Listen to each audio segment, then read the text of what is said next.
April மாதம் 24ஆம் தேதிக்குரிய பரலோக மன்னா. ரோமர் 15ஆம் அதிகாரம் 2ஆம் வசனம். நம்மில் ஒவ்வொருவனும் பிறனுடைய பக்தி விருத்திக்கு ஏதுவான நன்மை உண்டாகும்படி அவனுக்கு பிரியமாய் நடக்க கடவன். வசனத்திற்குரிய விளக்கம். ராஜரீக ஆசாரியத்துவத்திற்கென்று அழைக்கப்பட்ட ஒவ்வொரு அங்கத்தினரும் பலியின் ஊழியத்தில் ஈடுபட வேண்டியது இக்காலத்தில் மிக அவசியமானது.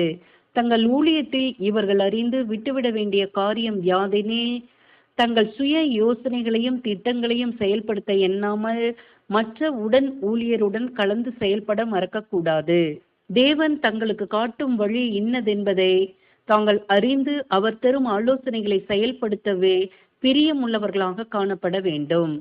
சபையின் சமாதானத்திற்காக ஒருவர் தம் சுய சிந்தனையை செயல்படுத்த எண்ணாமல் மற்றவர்களின் விருப்பத்தையும் கேட்டறிந்து செயல்படுவது நலமானது.